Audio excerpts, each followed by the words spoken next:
G'day, welcome to the Planet Pulse Pacific podcast. My name is Emma Strutt, joined by my co-host Abby Patterson. Before we dive into our yarn today, I'd like to acknowledge and pay respect to the traditional owners, custodians and local tribal authorities from wherever it is you may be tuning in. If you enjoy this poddy, please share it with a friend to help us get the word out there, or consider buying us a coffee to help support our work. This episode, we're joined by Clancy Lester. Going by the Bee Man, he's a passionate filmmaker and environmental educator based in Victoria, Australia, teaching people all about native bees and urban biodiversity with his brand beesandblossoms.org. Welcome, Clancy. Thanks for having me on. That's really exciting. Thank you so much for joining us. So to kick things off, Clancy, can you just tell us a little bit about yourself, your background and what sparked that passion for nature growing up? Oh, thanks, Emma. Yeah, so I'm 25 years old. I grew up on beautiful Yorta Yorta country, which is in northern Victoria in Australia near the Murray River. And yeah, I grew up just obsessed with going to the local creek, building cubbies, catching cool bugs and lizards and all sorts of things, listening to and watching David Attenborough and Steve Irwin. Just absolutely loved all that. And I guess it's carried through to where I am right now. A lot of us who are studying conservation-related fields like you are start to find a niche or started to waver towards certain areas.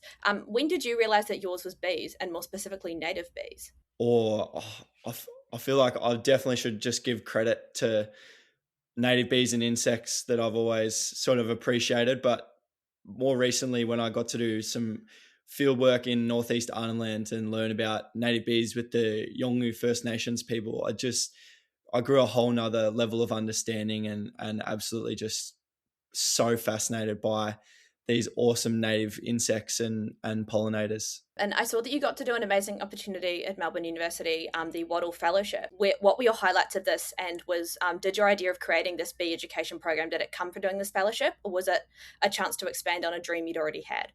Yeah, absolutely. What you said there at the end about expanding on a dream I already had. So just learning all of this information, and I felt like I was getting the chance to talk about it when I was at the pub and with my mates at uni and that sort of thing. But having the opportunity, like through the Waddell Fellowship and getting some resources behind me, expanding my networks, being involved in the conservation and sustainability sort of field, it really opened up my world to a whole nother level, and got to really expand on the dream I had and start doing workshops and really investing and buying in on my science communication side of things with social media. And I believe you were working alongside the traditional owners in Northeast Arnhem Land when you were doing that fellowship. Yeah, so when I was up in Northeast Arnhem Land, I was through my Master of Bioscience, which was a research project as a part of what I was studying at uni.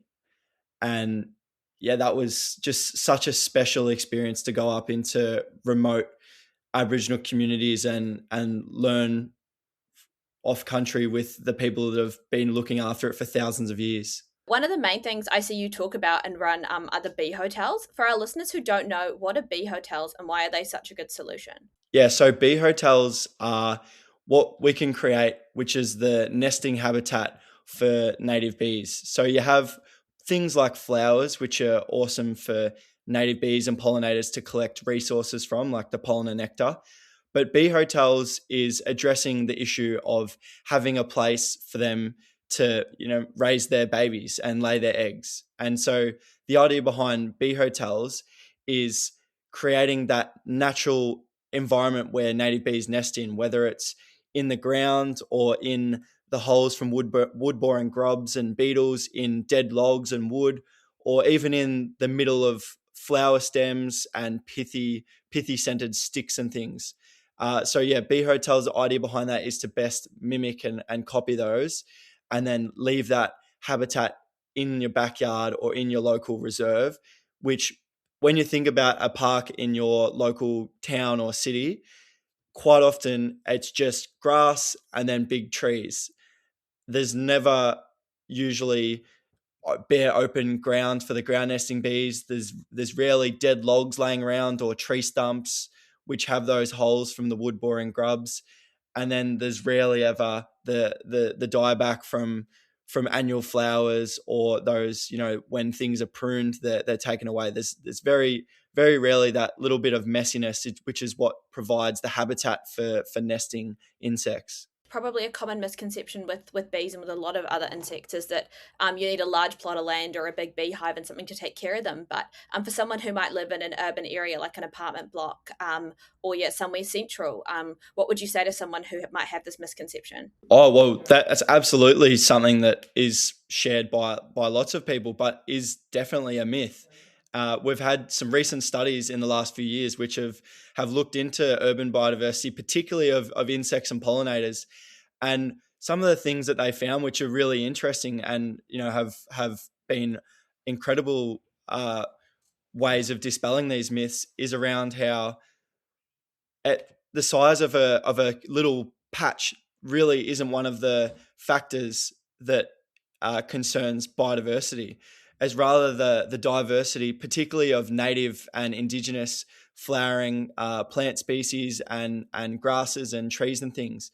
And what they found was, that if there was a little patch, say like, a verge garden or a laneway, a little balcony patch, someone's backyard, would harbour a greater diversity in native pollinators than what a large park or reserve, which what I was talking about before with the simple large trees and bare grass style. There would be less diversity in one of those big parks than what there would be in a little patch that was chock-a-block full of diversity.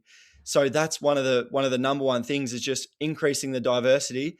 And then the other thing, which was one of the really big factors impacting biodiversity, particularly of pollinators, is the connectivity. And so this is around, if you have a few neighbors on your street, particularly if your street might travel from, there might be like some native bushland near your house, or that's in those more suburban, sort of outer suburbs of an urban environment where there's that natural remnant habitat. If you get a few people along your street or like within your community that put these little patches of native plants, once you have a few people along the street, that becomes a little corridor, a little biodiversity pathway, where each one of those little patches is like a stepping stone. And improving the connectivity, when everyone plays their little part and makes their little patch, can really, really go a long way in the overall picture of urban biodiversity. And it is really, really, really interesting. A lot of your work is around, native pollinators, native bees, which is amazing. But can these bee hotels be kind of translated to other countries? We've got listeners tuning in from New Zealand. Can they be doing the same kind of thing?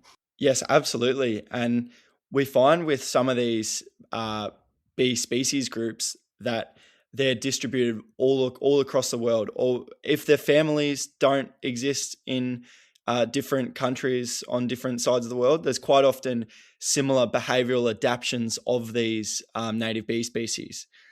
And so there's three main ways that native bees nest. There's one way is digging into the ground. So in different parts of the world, they're called ground nesting bees, burrowing bees, mining bees. These will nest in clay or sandy soils, where they'll actually excavate the soil themselves and dig into the sandy soils or the clay riverbanks and different things and nest in the ground. Another style that bees use is finding a cavity from, whether it be the inside of a snail shell or whether it be inside the hole of a wood-boring grub in a dead log or a tree stump. There's these different cavities in which native bees, things like megachile, so that's leafcutter bees and resin bees, which are found across large parts of the world, or like the Lasioglossum is something that's found across Australia, New Zealand, and other parts like northern hemisphere. So you have all these different species, and then another style around bees that are like reed bees that nest inside, bamboo and reeds along rivers and fern fronds or pithy stems. So these are different styles, and may not necessarily be the same species, but across the world there's different tactics of native bees that use these bee hotels. And I've seen these bee hotels be effective in places like Germany, in England, in North America, obviously in Australia, in my backyard, and just right around the world. So if there are different species that that fill these behavioral niches, then absolutely the bee hotels will work in your local area. You talk about with the urban areas that things as being so interconnected and things being so close together, how it makes such a big difference. I really like that point. And I know that a lot of what you run is sort of education and trying to uplift others and kind of relaying this information to others. When you're running workshops, so you're speaking to an audience about this work that you're doing, what are some of the highlights that will make you feel the most hopeful coming out of a workshop or a talk or something like that?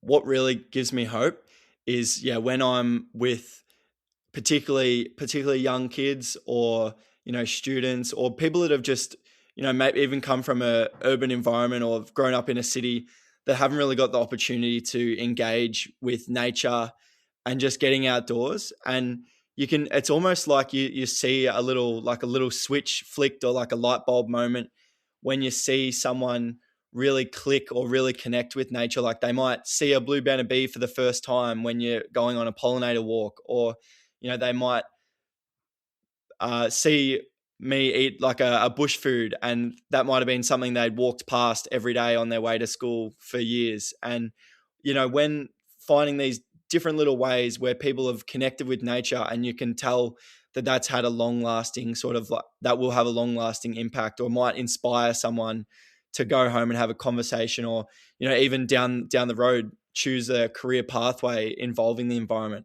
That's what's really, really special to me. Like these moments where you can see people really engaging and connecting with nature on a deeper level. For someone who's like listening to this episode right now and has also been inspired to have their own bee hotel or to care more about native bees, where can they find the right resources for this, and what advice would you give them? Yeah, that's a great question. Sometimes there's like native bee associations, depending on what country you're in. There might be like a native bee association. There might be an entomological society. Or a Facebook group even around native bee hotels. Sometimes the building of the bee hotels can be a bit transferable across location. So I'd have got free resources on how to build native bee hotels, and there's some awesome YouTube videos that people I've seen created, and what's where I've learned from myself. And then there's also some really awesome books. Like there's one in particular, Making Your Garden a Haven for Native Bees by Kit Prendergast, who's an Australian researcher based in Western Australia. So there's definitely some resources out there which should appear after a quick Google search, and I'd really recommend people to get around it. And we'll definitely put your website in the show notes. But let's pivot now. Let's talk about your documentary, 7 Seasons. So to start with, what's the spark that made you feel the need that this documentary had to be made? Yeah, so it probably could go back to when I was living on country in Aboriginal communities in a really remote part of Australia called Arnhem Land with the Yolngu people. And just seeing how special and incredible the connection to country was of First Nations people up there, and how they would be able to say, oh, we're going to be able to harvest the honey in like a few weeks' time, because we're starting to see, the fruit bats come out of the mangroves, and that this species of flower is beginning to flower. And just knowing that, when they seen this, that this was going to happen, and when there was this wind, when there was these rains, and just seeing how truly connected to your local environment you can be from, listening and understanding what's happening around you was so special to me. And then coming back to Melbourne, even to live in the city, and people would complain, they would say, oh, it's the first day of summer and it's 15 degrees. But then I would speak to a local elder and they would say, yeah, this time of year, we still have the cold weather and the thunderstorms. Like it's not summer, but it's the 1st of December, or the whatever day of the year it is. We follow these European defined seasons which have no place in an Australian context. And the fact that Indigenous seasons are so localized that, some parts of Melbourne, the climate is different to the other side. And, there's a different Aboriginal language group on the other side which has their own seasons. And it's just so interesting, and such a better way of knowing what time of year to plant things in your garden, or, knowing what sort of weather to prepare for. And just wanting to really give this a platform and to share it with something that interested me, and speaking to other people were so interested by it. People in my social media comments so interested, and the demand was absolutely there. And yeah, since going through the process and making the documentary, it's been such an awesome experience. And how did you approach representing Indigenous knowledge in a way that's, both respectful and accessible? Because as you say, we live in this huge country. Indigenous knowledge is very place-based and diverse, and, this country is huge. So there's a lot of kind of differences in how we need to approach things. In Arnhem Land, for example, compared to the bottom of Australia, there's vast differences there. So this is a huge task for you, quite challenging. How did you kind of bring it all together? Yeah, absolutely. So one thing that was important to me was the fact that it would be a collaboration and not a consultation, because quite often people in my position will have our own ideas or research going into things, and then we might at the last minute decide to bring in an Indigenous perspective, and it's more of a tick box than actually being like a central integral part of the whole process and product. So it was really good to have First Nations perspectives at the start, in the planning, through the beginning, at the end, getting feedback. Like I was getting corrected often and taking on feedback myself to make sure the process itself was respectful and culturally appropriate. Then also using resources that I found, because quite often with a lot of First Nations things, particularly in Australia, being spoken rather than written down, when I would find resources on the internet, having to make sure that those resources were, they were written by First Nations people, or they were published by Indigenous owned and operated websites and things, because sometimes we're getting Indigenous knowledge and perspectives from Western or white people owned websites and information bases. So there was all these ways around how I gathered and collaborated with the knowledge itself.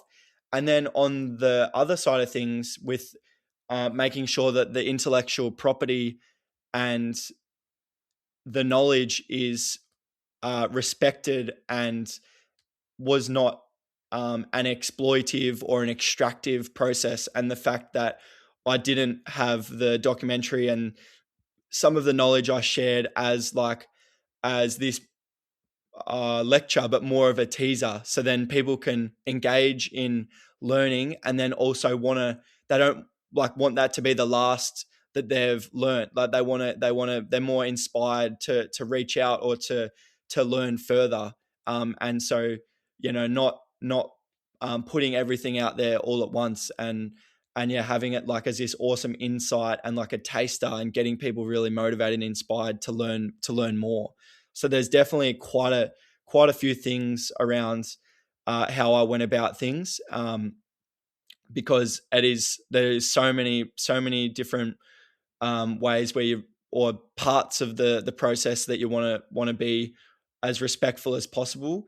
And the other thing was just to have a go, because that's one thing that quite often happens when people are researching into or learning about or wanting to share or give a platform to this knowledge, is the fact that some people walk around on eggshells or are too scared to share it. But then it gets to a point where we're losing the knowledge, because we have the opportunity to be sharing things, but we're choosing not to, because we're too scared of going about it. But having a go and then getting corrected and then improving on how to be respectful is also an important part of things. So looking ahead, do you hope to see Indigenous seasonal knowledge influencing things like policy and urban planning in a far greater way than it does now? And for the non-Indigenous audiences, you've raised a really good point here. But what do you think meaningful engagement looks like with these ideas in practice, so it doesn't just become performative? Yeah, absolutely. Around what I was saying with things being a collaboration is one of the definitely the main things, because we quite often see on these reports that come out, or these things that get researched, quite often it's something that the decision's already been made, and then at the very last minute, then we decide to consult First Nations people as more of a checkbox activity to say that they've been, consulted, rather than being uh, a part of the process throughout the whole time, including the planning, the preparation, the whole journey, and it being a full collaboration.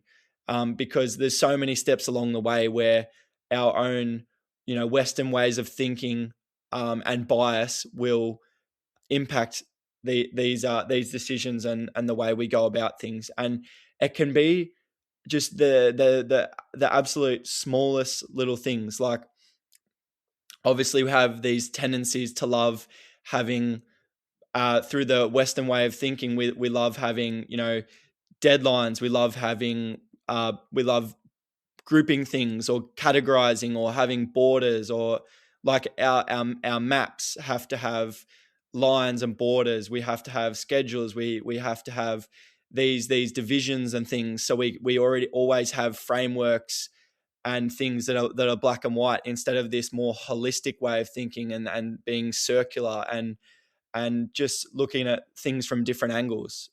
So that there's so many ways where we have these biases that can definitely be corrected. And then it's also a thing about how there's only so far that the Western way of thinking and researching can go. And when you have these like two-way knowledge exchanges, you're getting the best of both worlds, because you've already got the what and the effort that you can put in, and then you can have this enhanced and get the best of both worlds through two-way knowledge exchanges, where you're giving feedback, you're getting feedback, and then you're getting the best of the both worlds, which is incredible. And a lot of climate storytelling, it focuses on extreme impacts or remote places, which can feel quite distant to people living in cities. And if we think about Australia, the majority of our population is concentrated around the coastline or in urban centres. So why was it important for you to kind of centre the urban experience and show that connection to country and nature is still possible while living in these kinds of places? Well, that's a great point you raise, because people will quite often think, "Oh, I live in a city, I'm fine from climate change, because I don't live on a sinking island in the Pacific, and I don't live in the middle of a really densely populated bushfire area with lots of big trees around me. I'm not in the middle of a drought prone area of regional Australia." Like, people in our cities are also facing the impacts of a changing climate as we speak. There's going to be less frost in our cities and less really cooler days. There's going to be more days over 35 degrees. And some of these impacts are actually going to even be amplified by living in urban environments, like with the urban heat island effect, and the fact that the heat, when there's no shade and green spaces, is literally amplified by the impacts of climate change. And so I wanted to, sort of appeal to the everyday person walking down the street, in an urban environment, that they're going to be facing the brunt of these impacts as well. They don't need to be in these conventionally known places where climate change is obviously having the worst impacts, but it's happening in our cities too, and we need to address it, particularly because a lot of the voting audience for impacting these decisions is within cities, and so they need to know that they're a part of the issues that the whole collective faces as well. So while making the film, were there any particular teachings or moments that, genuinely shifted your own understanding of climate or country or Indigenous knowledge? Yeah, absolutely. And one that comes to mind instantly was speaking to a young First Nations person and asking about what Indigenous means to them. Like, what does it mean to you to be Indigenous? What is an Indigenous way of thinking? And this is where, I've grown up thinking, you go to school, you get an education, you get a job, you earn money, you get a house, you have a family. That whole way of thinking is around you, thinking about yourself. Whereas he was saying what it means to be Indigenous is every day he's thinking about what can he do for to make the world a better place, to make nature a better place for not even just him or his kids or the next generation, but 5 generations time. It's just this really centering, caring for country and making the ecosystems and nature and everything you do contribute towards making the world a better place for future generations, and how that is something that's shared by Indigenous people, where this bias, where the whole societal norms or dreams that you've grown up with is most of the time completely self-centered and driven by consumerism and capitalism and making money, and it was just a massive. I just had to take that in. It was very, very not sure if I would say confronting, but just something in my head just sort of clicked just in that moment right there. Paradigm changing by the sounds of things. So finally, how can people support this documentary? Can we watch it currently, or can someone volunteer to host a screening?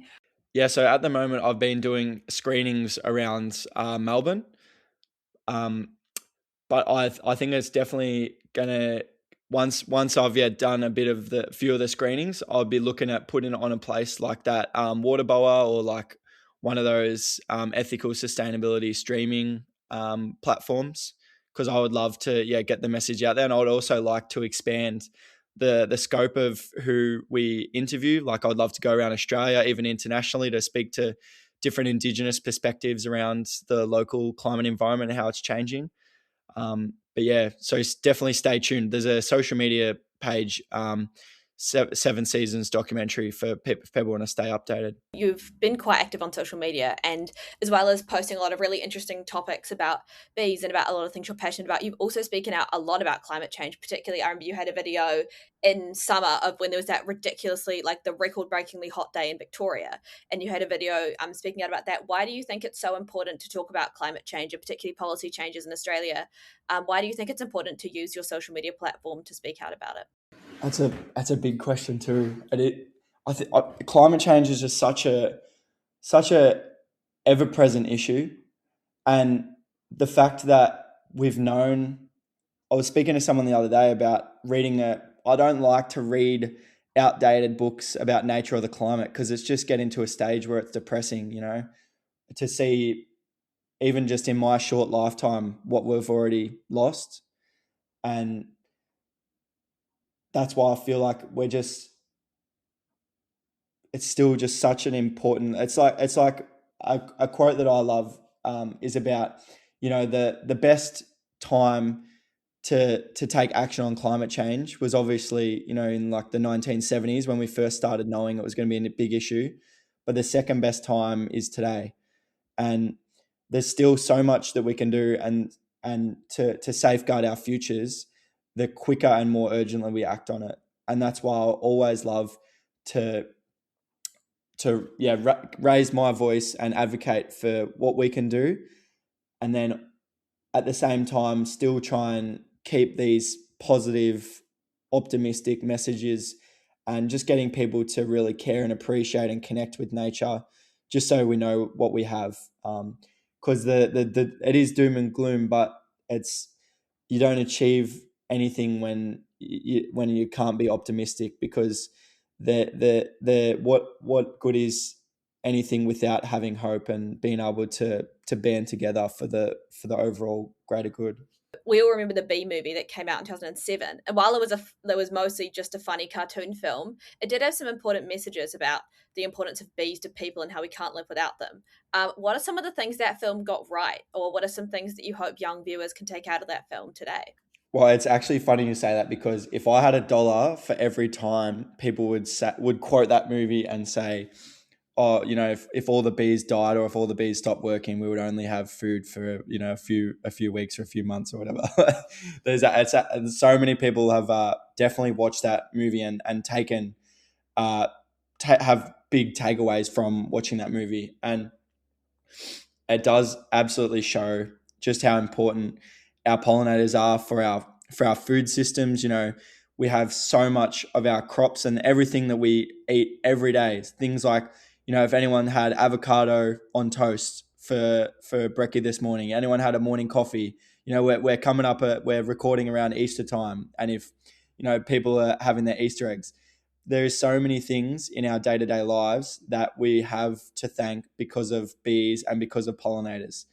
And that movie is a great way of getting people to just see that importance, and then what we will lose if we don't have those bees. So I do have a lot to thank for, the framing of that movie and the importance. But I do also have a few bones to pick with the movie too. So there's a scene where I forget, is it Larry? I'm not sure, where they're in court, and one of the boys stings the big fat lawyer that steps on the bug when he gets out of the car, and they sting him on the bum, and that is impossible because no male bees have a stinger. That's only things female have. So that scene's incorrect, unless it's the first ever trans bee or something. I'm not sure. All right. Well, on that note, I think that's. Thank you, Clancy, so much for joining us on the podcast and taking time to share your wisdom today. Considering how vital bees are to our survival, this is a conversation that I think was well overdue. So thank you very much for that. And we're wishing you all the very best with your documentary. We're going to link it in the show notes. We'll give it all the support we can. It carries such an important message, and the world needs more people like you who are speaking up and educating and amplifying Indigenous voices and knowledge. So thank you. Thank you again. We can't wait to see and hear about all the incredible things that I'm very sure are ahead of you. Thanks so much for having me on, Emma, and thanks as well, Abby. It's been really awesome listening and having this conversation, and likewise, the world also needs more people like you two legends that are, given a platform to all of this awesome knowledge.